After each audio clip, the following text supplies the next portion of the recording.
Are your 18-inch dolls craving some pizza? Join me today as I show you how to take some simple polymer clay and some paints and make this wonderfully yummy looking pizza for your 18-inch dolls.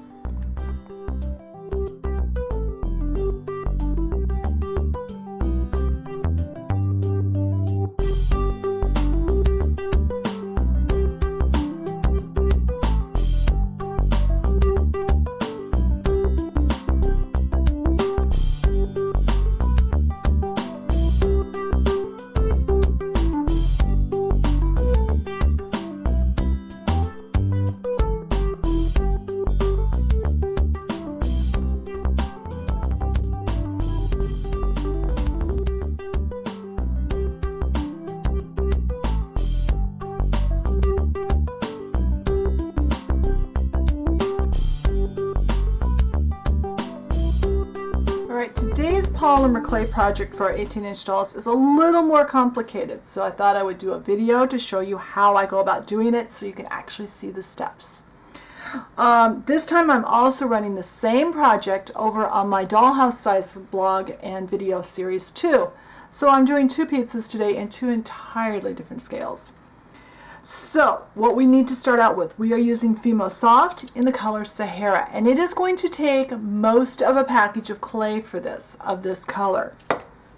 You also need some artist quality chalks in yellow ochre, a reddish brown, and a dark brown.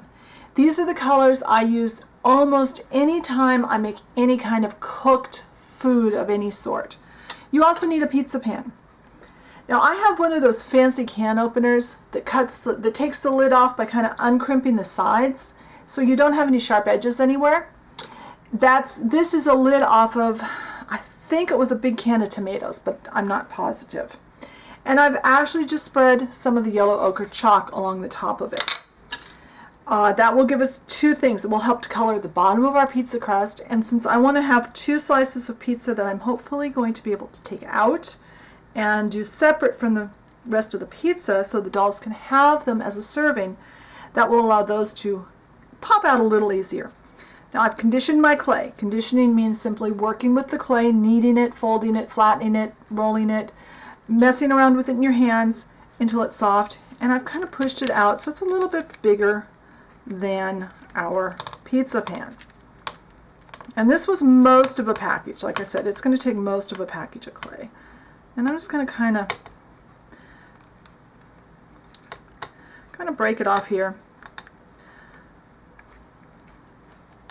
I want it not to look necessarily like I've cut it, but I want it to be depends on how rustic you want your pizza to look. And you can spend a lot more time on it than I can on the video, getting yours to look just the way you want to. And remember, if you're just starting with polymer clay, I've been doing polymer clay dollhouse food for a long time. So it will probably take you a little longer than it does me on the video. And I had chalk on my fingers. That's why we see fingerprints of chalk all over the top of our pizza crust here. All right, so I have a crust.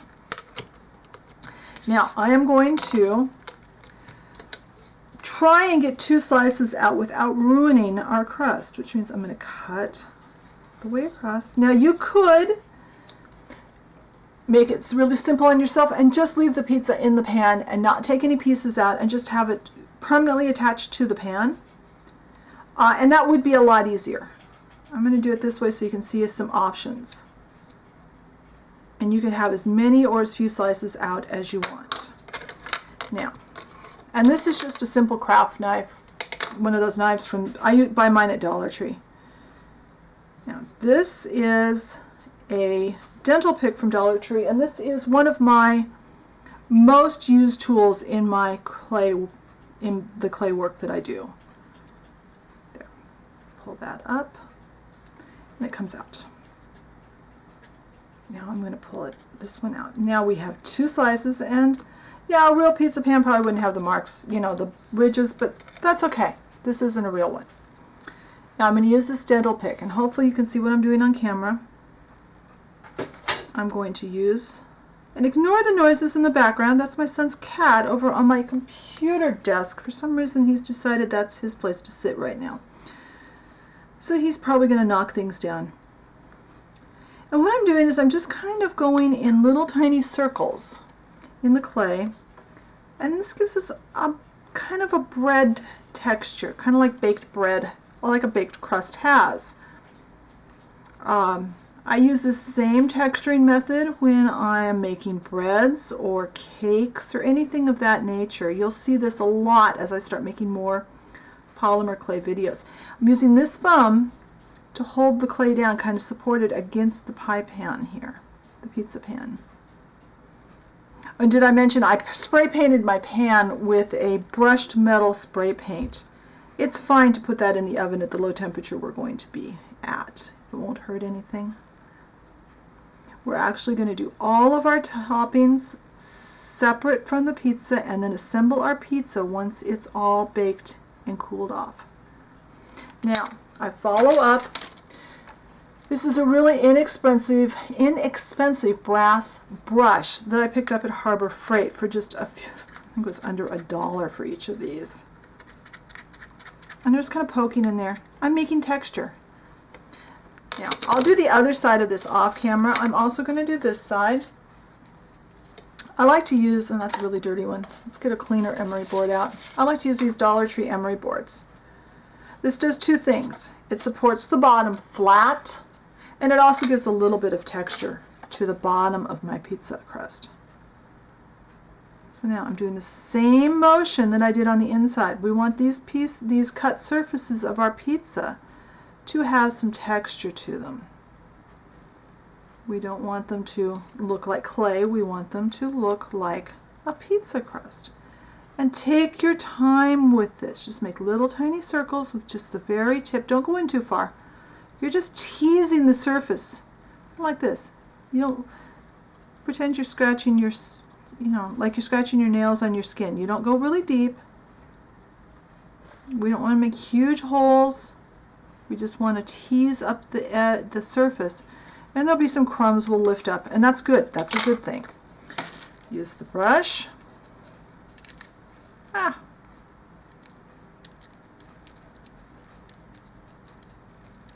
we'll do the other side.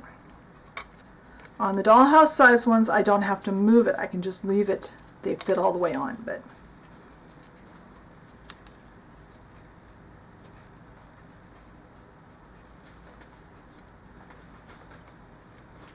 try and do this quickly so that we don't take all day just texturing a piece of pizza.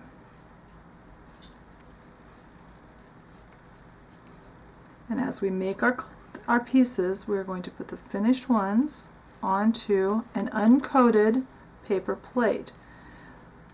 You want the really cheap ones that don't have any designs, plain white paper plate. You know the kind that when you have them at a buffet. How many church potlucks have you gone to where you get a paper plate like this, you get your food and it goes all over your lap? That's the kind we want to bake our clay on, because there's no wax coating on this. Now, take my craft knife, and remember, I will be texturing that side of that one later. I just don't want you to have to sit here for this. This is an eyeshadow brush from the dollar store.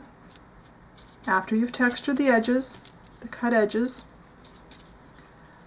brush this over. Concentrating, since we're going to have toppings on our pizza, we're concentrating mainly on this outside edge, which I don't even have in the camera. Sorry about that. Let me back up. I'm not used to working in this scale on camera. I'm used to doing little tiny things for dollhouse size.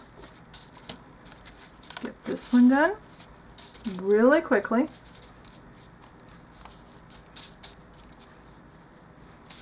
Now, take some of this same clay dust, and it's okay to have this on our tray because we're going to use the same chalk dust to color all of our toppings too. I'm going to mix them together.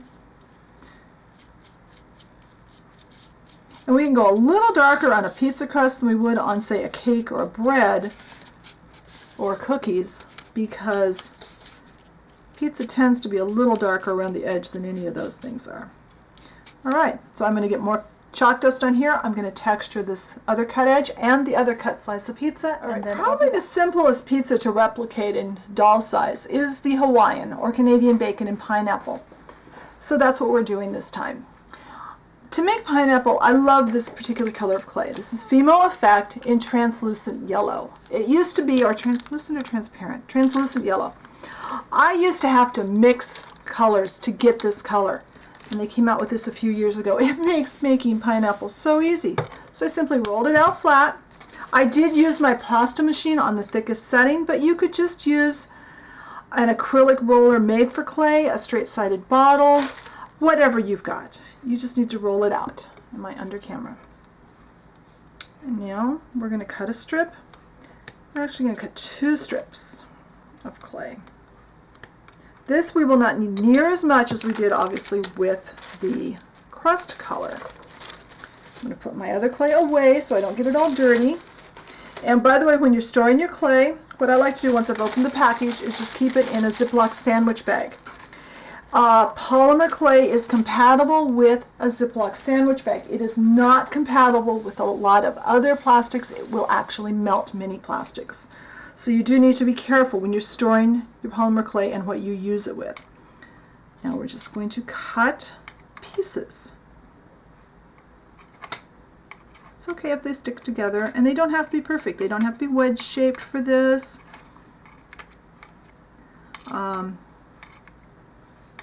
You can take more time and make them precisely shaped if you want to. I don't really find it necessary for a pizza because I find that most places that make pizza don't buy pineapple that's really shaped all that carefully. Now, I'll move this out of the way. We're just going to drop these little pieces of yellow clay. Hopefully they'll come apart. My hands are a little warm under all my lights that I use for video, so they are making the clay a little sticky. I'm just going to kind of drop this in here. Got too many in my hands at once. Come on. Trying to get them apart as best I can without smushing them.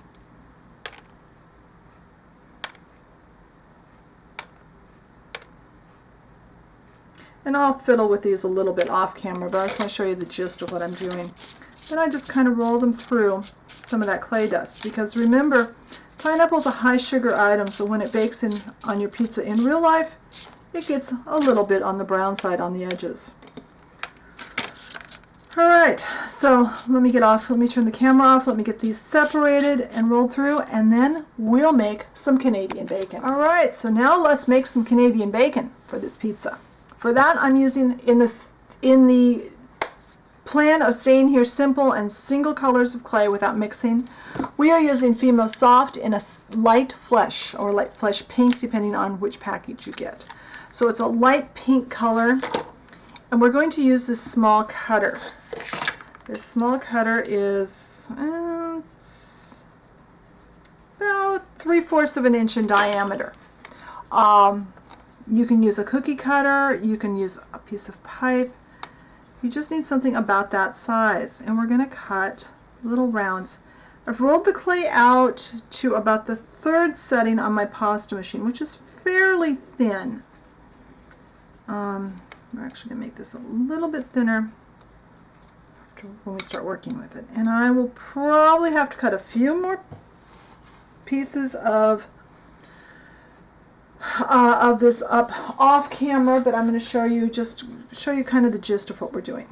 I'm going to cut those, and I'm going to transfer them to my same paper plate that we've been using. With this scale, I might actually end up having to get out a second paper plate for this project. It's okay if they don't move completely flat. And you could even go down to a 1/2 inch. I couldn't find my 1/2 inch cutter. Now I have some cornstarch here, and I have a ball tool. You could use the end of a paintbrush, anything that's kind of round. Dip it in the cornstarch. The cornstarch is going to keep this from sticking. And we're just going to kind of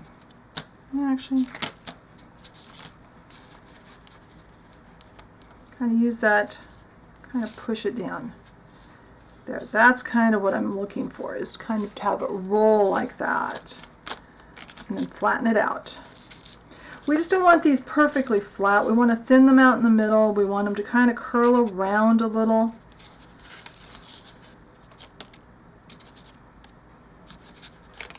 I mean, there's no reason you couldn't just leave them the way they are. You could use the end of a paintbrush. Something bigger would be better, but how about the end of my big brush here? This might be a better size. This is actually the tool I was using with my dollhouse size ones this morning on this same project, so it was already on my table. Hopefully I'm keeping everything straight. I've been going back and forth from one size to the other.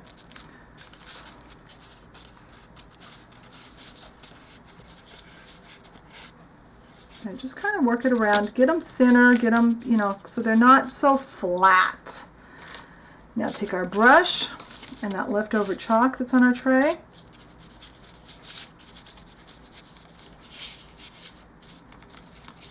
I think that may be enough, maybe enough pieces. I don't think I'm going to have any more. For this part of our topping, we want to concentrate more on the brown. Whoops. See if I can not knock everything on the floor. The brown, the reddish brown, with just a hint of the yellow ochre. Mix those chalks together and brush that combination right over the top.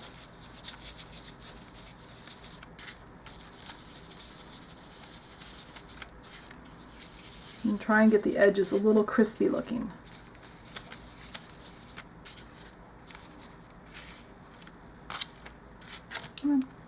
Get out from under there.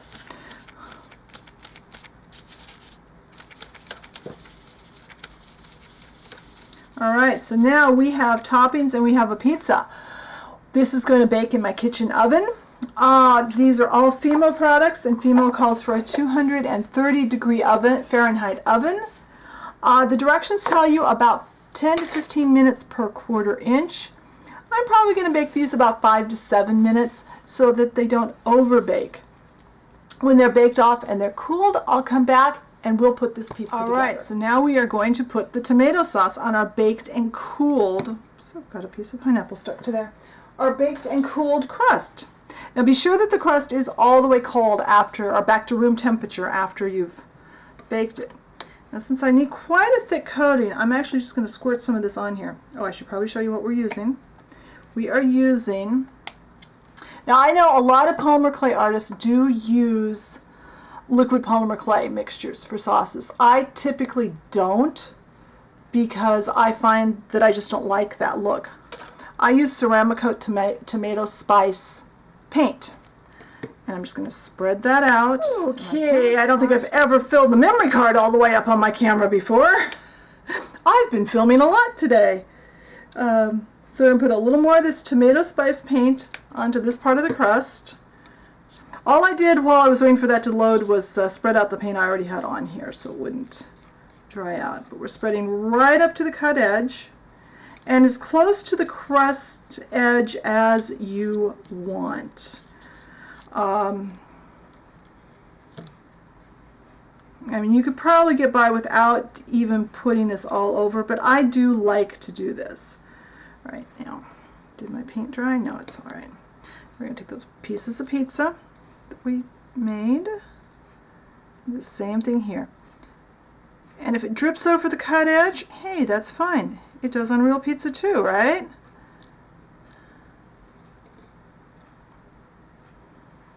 Okay, need a little more paint because that dried. I don't remember if I've mentioned in this video or not, my preferred work surface, which you see me work on here, is a 12-inch ceramic tile from Home Depot, like you would put on your floor. I love it because when this paint, I can just scrape off this paint once it gets dry, and I will have a completely clean tile. I do almost all my crafting on these tiles. Alright, so that needs to set up and dry. And when it gets all dry, we'll come back and I will add some cheese and those toppings that we baked off. Alright, so now we're going to add our cheese and use our cheese to hold on our other toppings. Now my red paint is still a little wet and it's a little bubbly because I got a really cool effect by using my card making heat tool that I use in my heat embossing to kind of partially dry this. Oh, probably before I put this on, I should show you what we're using. For the cheese, for melted cheese, we are using 3 colors of Scribbles 3D Shiny Paint. We're using Winter White, Sunny Yellow, and Lemon Yellow. These are all the shiny versions, not the iridescent ones. And just kind of squirt some out. I like to use all 3 colors because I think it looks more realistic that way. It's up to you if you don't. By the way, the brighter yellow I just use a little bit of.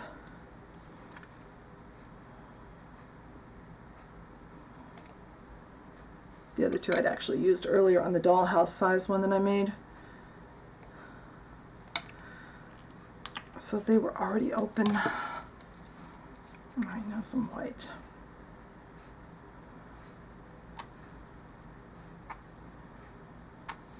And now use a toothpick to just spread this around, mixing but trying not to mix completely. Am I on camera? And if it drips down over the side, that's fine, because in real life, many times your cheese does.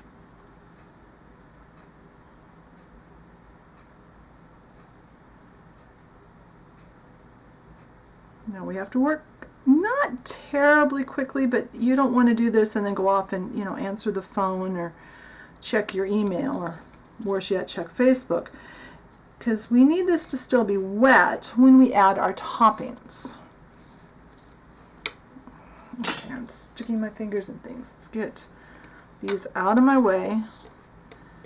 And let's see, is this toothpick clean enough? Because I don't want to get too much all over.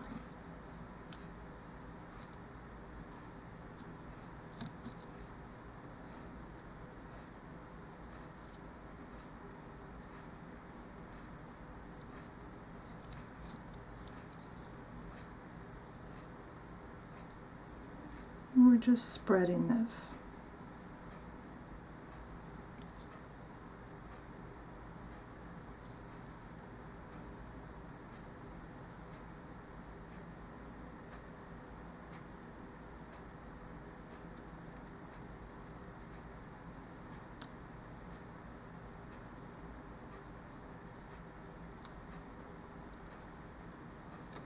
I want a little more of this on there.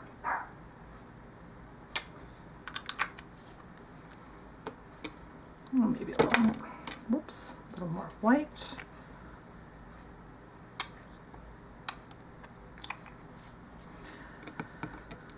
Because this layer is not only acting as our cheese, it's also acting as our glue to hold our Canadian bacon and pineapple on.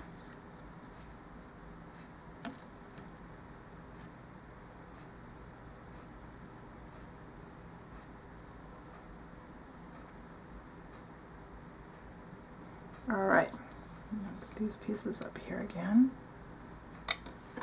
Now, we'll put some Canadian bacon on. Actually, I'm going to cut one of these in half. Or not necessarily half, but cut a slice off of it. And line it up this, and like this.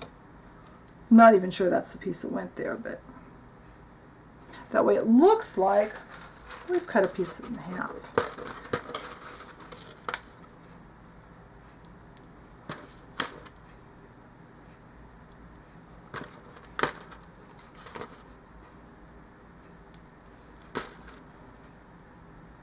Kind of squish this down so it looks like the cheese comes up around it.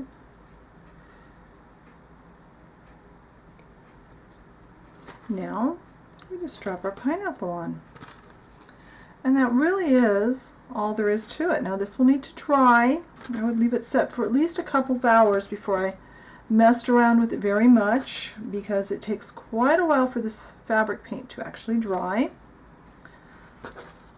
But as you can see, this is a pretty simple project. I hope that you enjoyed this. I hope that you will, if you haven't tried polymer clay, I hope you'll join me in this. It's a lot of fun. I really love doing polymer clay foods. And after doing dollhouse size for so long, there's an amazing amount of detail that is so much easier to get in this scale. It's a lot of fun. So let me know if there's any projects you would particularly like to see. Be sure and check the blog post. I will have a list of what I used and probably a few more hints over there. I'll talk to you later. Bye.